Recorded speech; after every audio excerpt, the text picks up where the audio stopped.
Hello everyone, কেমন আছেন? আমি ভালো আছি।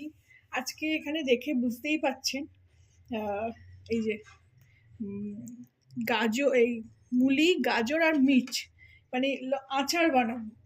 আচার বানাতে আমার খুব ভালো লাগে, কিন্তু প্রপার তারিকা পাইনি বলে এতদিন করা হয়ে ওঠেনি। করেছি আম গাছের, আমাদের বড় আম গাছ আছে, কাঁচা আম পেড়ে আম আম তেল করেছি। আমার ছেলে মেয়ে ভালোবাসে, আমিও মুড়ি দিয়ে খেতে ভালোবাসি। আবার মিষ্টি আম, গুড় আম করেছি এইসব। কিন্তু এইসব মুলি গাজর খেতে খুবই ভালোবাসি, কিন্তু করা হয়নি কোনোদিন। তো এইগুলো, এই মুলি, গাজর আর মির্চের করব। মির্চগুলোকে এইভাবে মধ্যিখান থেকে, বেশি মির্চ নিইনি আমি, কটাই নিয়েছি। এর মধ্যে থেকেও সবগুলো দেবো না, বড্ড ঝাল। কারণ ঝাল খাওয়া তো বেশি উচিত না, আর আমার ঝাল খাওয়া বারণও। তো আমি এর থেকে বের করে এনেছি, রান্নাও করব, তো কটাই দেবো। তো এইভাবে স্লিট করে নেব মধ্যিখান থেকে। তিনটে হলো, চারটে পাঁচটা মতন দেবো। আপনারা আপনাদের কোয়ান্টিটি মতন দেবেন, আপনারা যারা আচার খেতে ভালোবাসেন কিন্তু করতে পারছেন না আমার মতনই, প্রপার তারিকা জানেন না, কি মশলা দিতে হবে জানেন না। এই 5টা মতন দিলাম, এগুলো আর দেবো না। আচ্ছা, আর একটা দিই। ঝালটা আসলে না আমার নেশা, এত ভালোবাসি ঝাল খেতে। অন্য কিছু তো সেরকমভাবে খাওয়া দাওয়া হয় হয়তো, কিন্তু নেশার জিনিস সেরকম কিছুই নেই। গাজরটাও কেটে আমি ছিলে নেবো, তারপরে আমি দেখাচ্ছি পিস কি করে করব। এখানে লঙ্কাগুলো সরিয়ে দিই, আর মুলিটাও তাই এরকমভাবে কেটে নেবো, নিয়ে খোসা ছাড়িয়ে নেবো, নিয়ে পিস করে নেবো। এগুলো পিস করে নিয়ে আমি ফিরছি। এই দেখুন, দুটোই ছাড়িয়ে নিলাম। এটাকে সরিয়ে ওপরে রাখি। জল থাকলে চলবে না, জলটা একদম মুছে দিতে হবে। আগে এইভাবে স্লাইস করব, সাইজ করে করে। এটা একটু ছোট হবে হয়তো, মুলিটাকেও তাই আগে এইরকম সাইজ করব।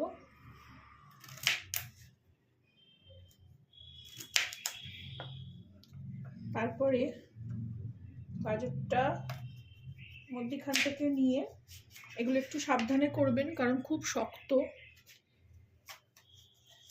এইভাবে স্লাইস করুন,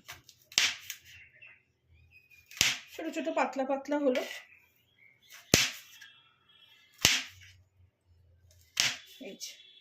এইভাবে গাজরও মুলিও তাই, এইভাবে পাতলা পাতলা করে। এগুলো আমি করে নিয়ে, বাকিগুলো করে নিয়ে আমি ফিরছি। এই দেখুন, সব কেটে রেডি করে নিলাম। কি সুন্দর কালারটাও লাগছে না, গেরুয়া সাদা সবুজ, আমাদের পতাকার কালার হয়ে গেছে। এদিকে আমি মশলাও রেডি করে নিয়েছি। এবার এই কাটা সবজিগুলোকে, মানে গাজর, মুলি আর মির্চকে আমি একটু রোদ্দুরে দিয়ে আসছি, ততক্ষণে আমি মশলাটা তৈরি করব। এখানে দেখুন কড়া গরম হয়ে গেছে। প্রথমে দেব এরকম এতটা মতন মৌরি, মৌরির পর দেব অল্প কটা মেথি। এই যে মেথি বেশি দেওয়া যাবে না, তেতো হয়ে যাবে। কটা মেথি দিলাম। মৌরি দেওয়ার সঙ্গে সঙ্গেই গন্ধ উঠতে শুরু করে দিল। এরপর দেব, এরকমই হাতেই মেপে দিচ্ছি, জিরে। এই জিরে দিয়ে দিলাম। এবার এটাকে ভালো করে ভেজে নেব।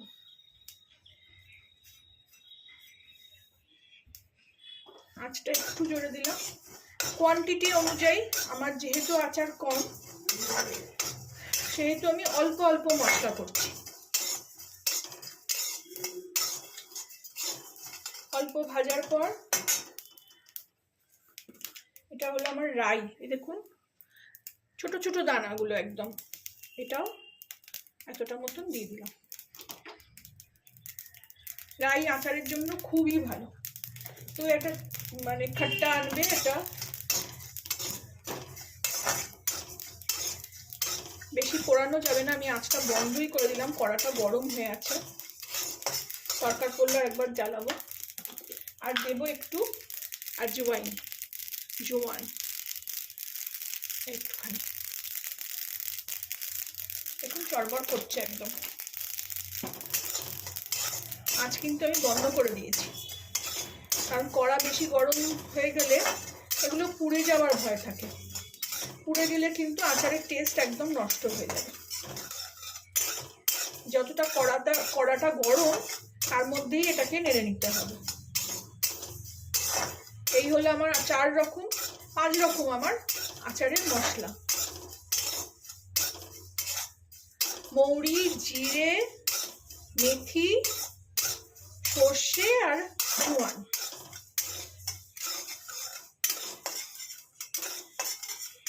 এইটাতেই কড়াটাতে রাখবো, রেখে এটাকেও একটু ঠান্ডা করে নেবো। ঠান্ডা করে এটাকে গুঁড়ো করে নেবো। এটা আবার দেখুন ঠান্ডা হয়ে গেছে, হাত দিতে পারছি। এবার এটাকে আমি গুঁড়িয়ে নেব। এবার এটা মিক্সির জারের মধ্যে ঢেলে নেব। কড়াটা গরম আছে খুবই, কিন্তু এইটা মিশ্রণটা ঠান্ডা হয়ে গেছে। খুব সুন্দর একটা গন্ধ ছাড়ছে, যেরকম আচারের গন্ধ হয়। এদিকে আমি শিশিও রেডি করে নিয়েছি একটা, দিয়ে এটাকে গুঁড়ো করে নেব। এই দেখুন মশলা রেডি হয়ে গেল। এই দেখুন একদম মিহি করে, খুব একটা মিহিও নয়, ওই দাঁড়া করে পিষে নিলাম। এবার আমি এই সবজিগুলো নিয়ে আসবো। এখানে আমি গ্যাসটা বসিয়ে দিলাম, এই গ্যাসটা জ্বালিয়ে দিলাম, উল্টোপাল্টা হয়ে যাচ্ছে কথা। আর এতে দিয়ে দেবো একটু তেল। এখানে দেবো আমি বড় পলার 3 পলা মতন তেল দেবো। তেলটাকে বেশি গরম করার দরকার নেই,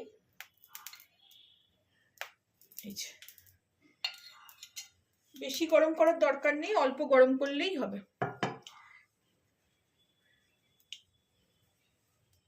তেলটা আমি গরম করে নিয়ে ফিরছি। তেলটা দেখুন এরকম ধোঁয়া উঠছে, বোঝা যাচ্ছে ধোঁয়া উঠছে। এই অবস্থায় আমি এটাকে নিভিয়ে দেবো। এবার এটাকে একটু ঠান্ডা করে নেব। এই দেখুন রোদ থেকে নিয়ে চলে আসলাম এগুলোকে। এবারে এগুলো ঠান্ডা তেলে সব দিয়ে দেবো। তার সঙ্গে এই মশলাটা দেব। মশলাটা সবটা লাগবে না, কারণ আমার কম আচার তো, এটা বেশ গরম আছে।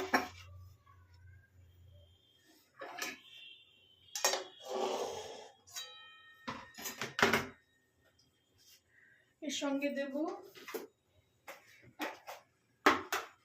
একটু কাশ্মীরি লঙ্কা, এই 2 চামচ মতন দিলাম, 1 চামচ মতন হলুদ।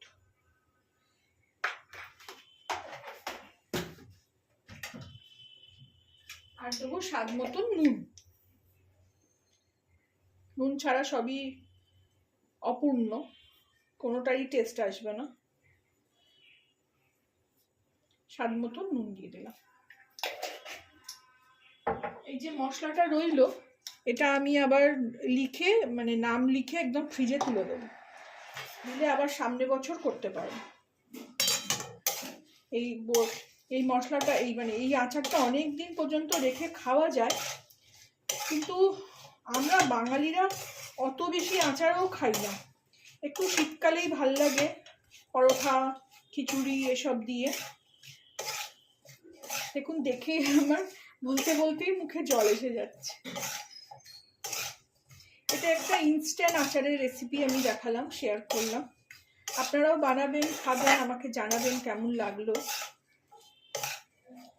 এটা এবারে আমি বোতলে ভরে ফেলবো।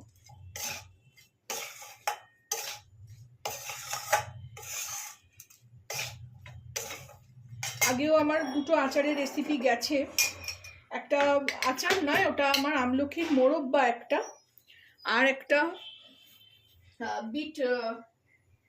বিটের মানে ভিনিগারে ভিজিয়ে বিট, ওটাও যা অসাধারণ খেতে হয়েছে আমি বলে বোঝাতে পারবো না। এইভাবে আমি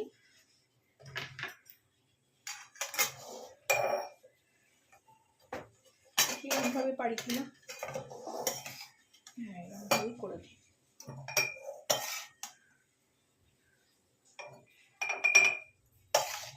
পুরোটাকে এরকমভাবে ভরে দেবো।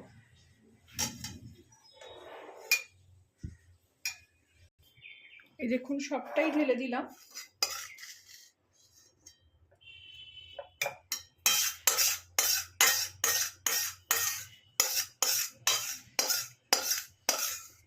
আপনারা যারা আচার ভালোবাসেন এইভাবে বানাবেন, আমি যেভাবে শেয়ার করলাম। কোয়ান্টিটি অনুযায়ী মশলা দেবেন। একটা আচার ঘরে থাকলে না খুবই সুবিধে হয়। আমরা তিনজনেই আচার খেতে ভালোবাসি, কিন্তু ওই করার অভাবে হয় না। এখান দিয়ে আমাদের একটা আচারওয়ালা যায়, সে অনেক রকমের আচার নিয়ে যায়। আগে আমি কিনে নিতাম, করোনাকালের পর থেকে সেটা ইচ্ছা করে না। ধুলো নোংরায় সব কি থাকে না থাকে। রেডি হয়ে গেল আমার মুলি গাজরের আচার। একটা পাঞ্জাবি রেসিপি, পাঞ্জাবিরা বেশিরভাগ এরমভাবে করে। যখন দিল্লিতে থাকতাম কোনো হোটেলে খেতে গেলে এরকম আচার দিত, ছোলে ভাটুরে কিংবা কোনো পরোটা, আলু পরোটা থাকলে এরকম আচার তারা পরিবেশন করতো। দেখুন কি সুন্দর দেখতে লাগছে। এটা আবার আমি বন্ধ করে রেখে দেবো, খাবার জন্য রেডি। ইনস্ট্যান্ট আচারের রেসিপি মুলি গাজর। ভালো লাগলে আমার চ্যানেলটাকে একটা লাইক, শেয়ার অ্যান্ড সাবস্ক্রাইব করবেন। Thank you for watching.